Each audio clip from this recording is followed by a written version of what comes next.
Knee pain. We're gonna go over a whole lot of different causes for knee pain, and we're gonna break it up into where the pain is on your knee, either front, outside, inside, or behind your knee. When I say pain on the front of the knee, we're gonna define that as pain anywhere along the center line in the front. So not pain outside of here, but pain either on top of the kneecap, on the kneecap, or below the kneecap in here. Pain anywhere in there is likely to all have the same root cause, and that is that your quads are tight, sore, overworked, or much more overdeveloped than your hamstrings and your glutes, and what they are doing is pulling on this patellar tendon, which runs over the kneecap. So the way the quads attach to your shin and how they move your shin up when they contract is via this patellar tendon. And when that gets angry, you get pain all along the kneecap, whether it's above it, on it, or below it. The first way to relieve that pain is obviously to rest it. We'll talk about how to roll out and massage this quad now.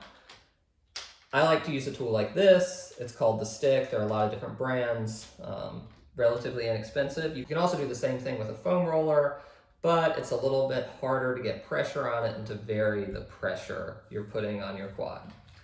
So the first thing when you're rolling out your quad is to make sure that it's nice and loose. You don't want it contracted while you're pressing on it. I like to start on the inside. Like with any other muscle you're rolling out, you're going to do 10, 15, 20 pretty hard strokes. Move to the middle, then to the outside. Do the same thing on each area of the quad for 15, 20 strokes. If you find a particularly tender spot, you're going to want to work on that a little bit longer, applying pressure such that it's pretty uncomfortable, but it's not excruciating.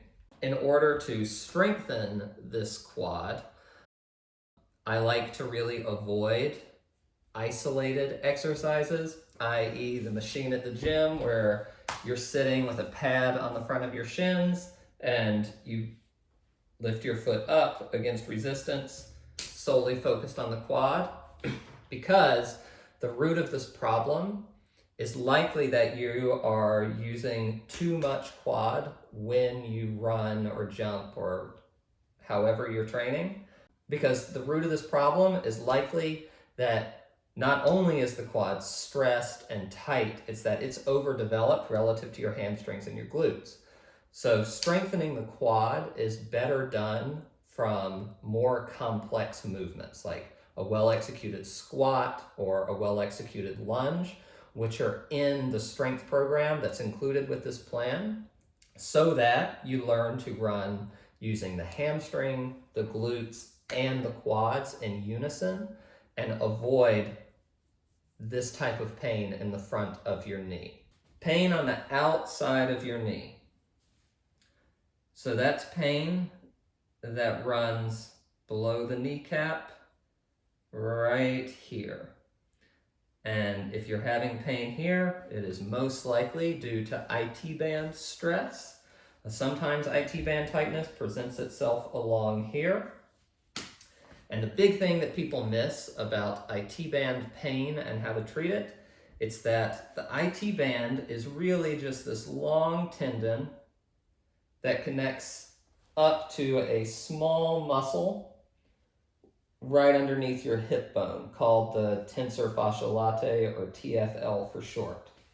So when you're having pain on the outside of your knee, it's likely originating from a tight and overworked TFL up here, or pain anywhere along the outside of your leg.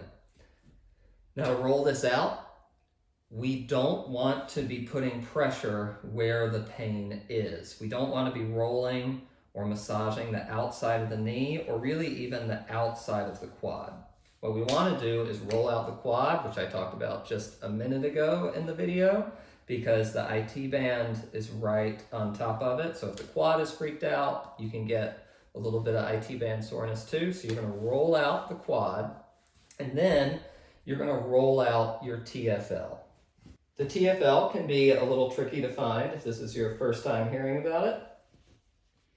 So what you're going to do is you're going to find your hip bone, and starting on the outside of the hip bone, you're going to go down about 1 inch and then back about 1 inch, and you'll find a little soft spot in there. And the way to know if you've really found the TFL is to stand on one leg. So I've got all my weight on my right leg right now.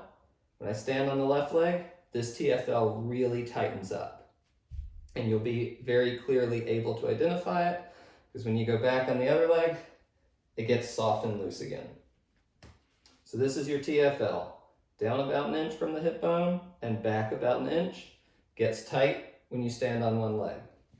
Now to roll out the TFL, I don't recommend using the stick. I recommend using a foam roller, because you're going to be able to get your weight on it pretty easily, unlike with your calf. You'll simply lay the foam roller down and then place your TFL on top of the foam roller. Depending on how painful it is, you may be able to place more weight on it, or you may need the underleg on the ground. But very important, you want the lower leg to be relaxed. So you want the TFL to be relaxed when you're rolling it, not tense. Just roll up and down for 30 seconds to a minute.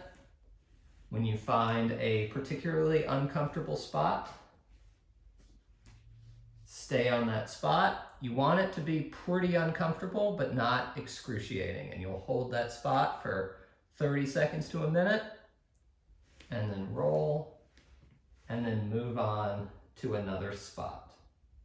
The TFL itself is quite small. It's only a few inches long and a few inches wide, so you're going to have a pretty narrow area to work on.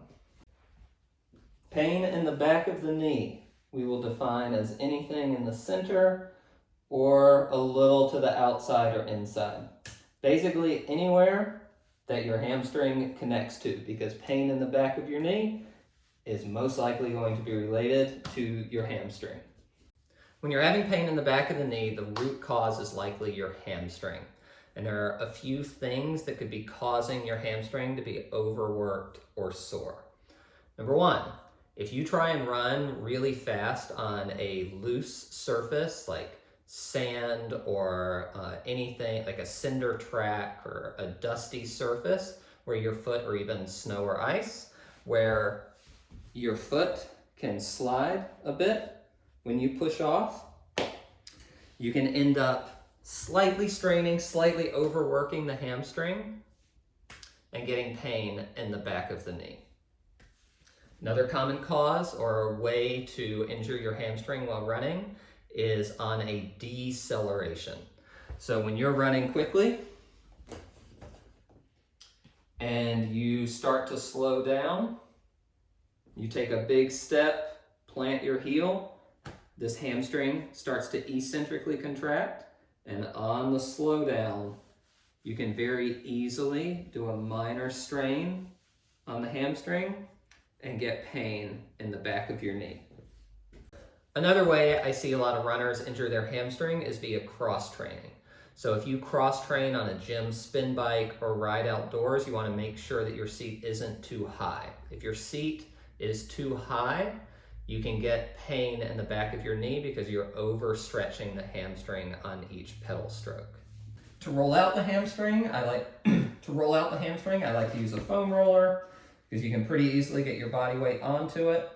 If your hamstrings are sensitive, you can keep one leg on the ground. If you've rolled out your hamstrings a lot before, you can get both legs on top.